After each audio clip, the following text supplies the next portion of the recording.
Hi and welcome to this tutorial how to paint a bramble or a blackberry flower.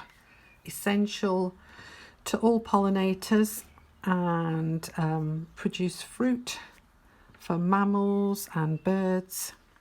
So what we're going to do is we're going to draw out the petals of the bramble flower, and it seems that they either have 5 or 6 petals around a central stamen stigma section. So I've got one, I'm going to do 3 flowers because 3s are good numbers to have in paintings, odd numbers rather than even numbers. Okay, we'll put another one there, and I'm just using a 2B pencil, which is light enough not to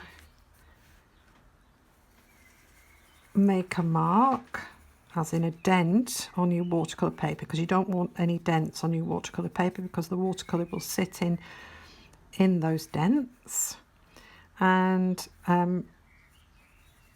not soft enough so it doesn't spread too much. And I've also got 3 buds coming up off the top here. Now you can paint these in anything you want. You don't have to use watercolour.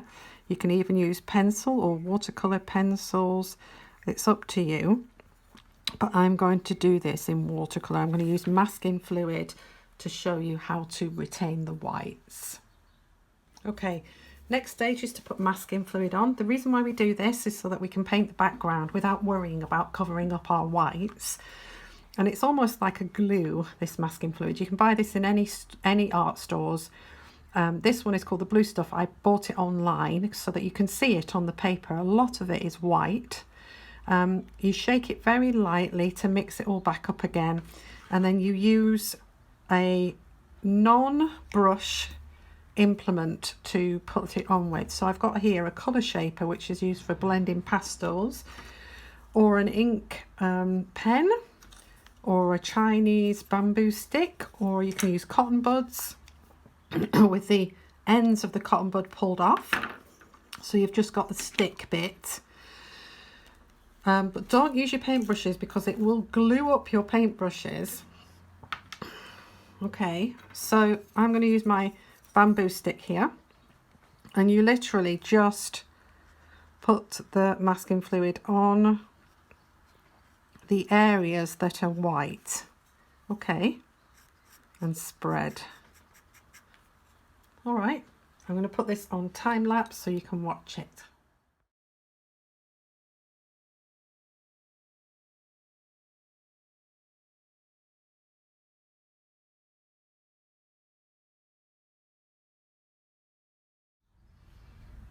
Okay, as you can see, I've filled in with masking fluid, and I'm now going to paint the background, and you'll see why this works so well using the masking fluid, because it allows you to paint your background without worrying about painting over your white flowers.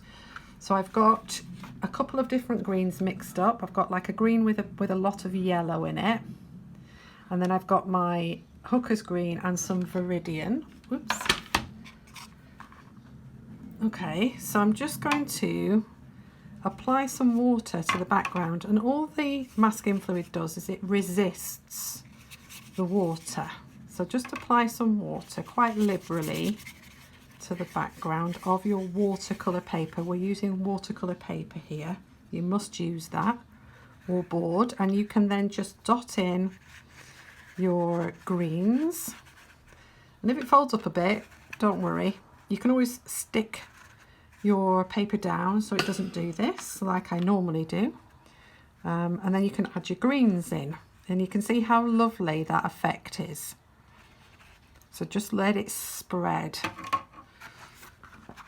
And the thing about not tying your paper down, or sticking your paper down should I say, is that you can pick it up and you can just sort of move it around your paper so that the colours mix together really nicely. And then if you need to push the paint into areas that maybe you didn't touch with the water, you can just take your brush and just encourage it into the edges, or if there's little dots that you've missed,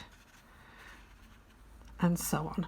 And also the edges at the side where there are blobs, you can sort of spread them a little bit more or make the marks a little bit more interesting, and so forth. And all you have to do now is wait for that to dry, or dry it off with a hairdryer.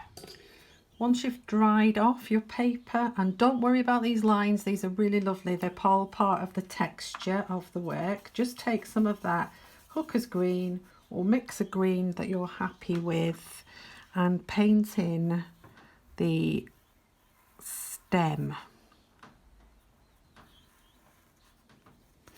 So it's important that you leave these plants in your garden, or at least encourage them to grow, because not only do mammals and birds eat them,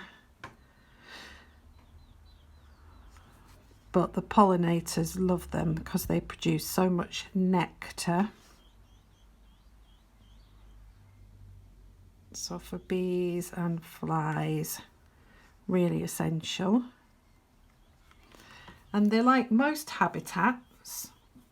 I've got them growing in the field next to my house, so they grow over the wall into my garden, and I just leave them because they're so beautiful, and they do hold or provide homes for lots of other wildlife as well, not just nests, and protection for birds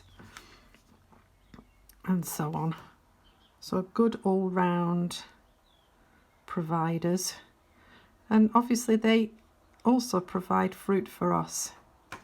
Nothing nicer than a blackberry crumble in the autumn, and jam.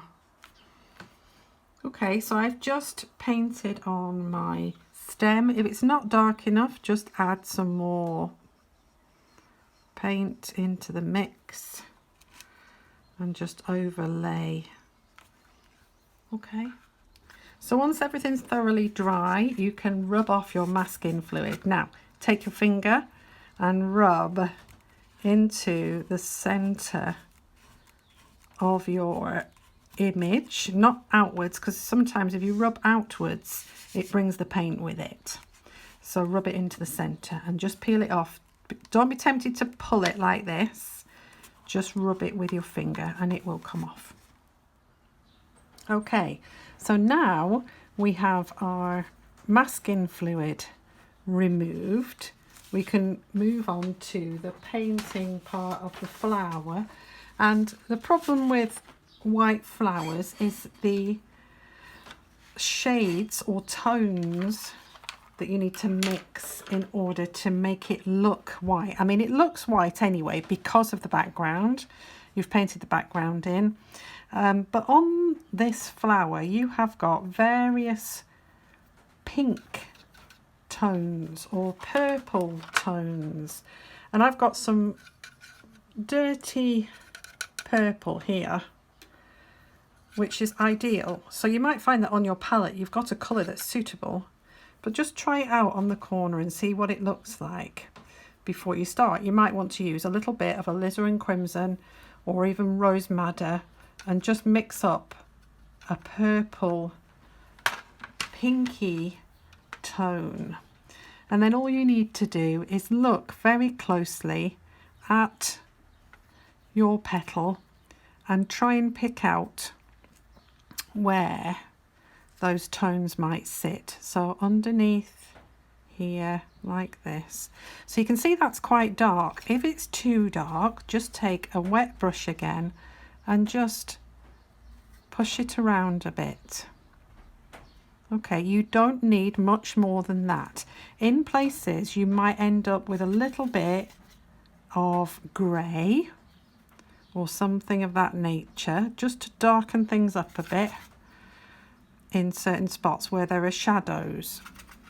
Okay, so don't be frightened to put those in as well, like that. Can you see? Okay, so it's just building up very light tones of pale pink, maybe pushing into a blue at times, but mainly pink and some greys. Okay, and I will work around. I'm going to put it on time lapse so that you can see it build up. Now, in the other thing you need to do in the middle is, you'll see in the middle of the flower there is a yellow section.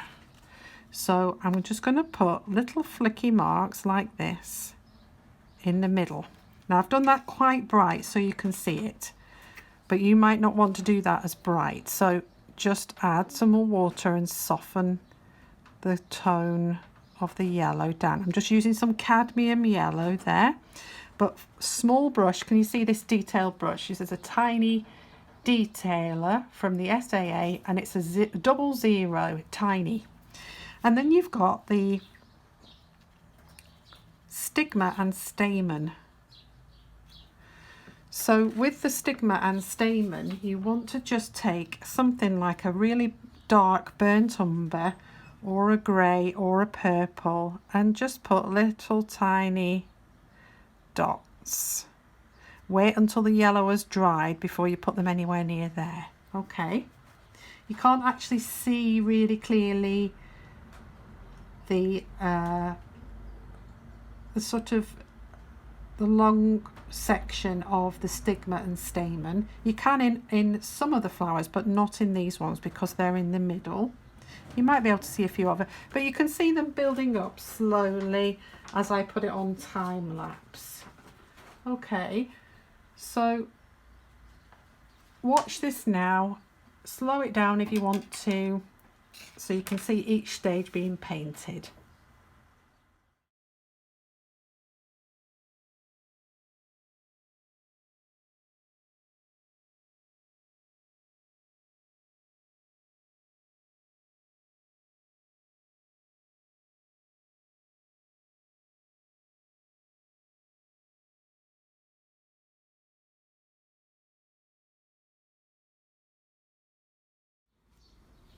Okay, there we have it. Like I said, I just applied shades of very thin blue and very thin pink. I added burnt umber and alizarin crimson red dots.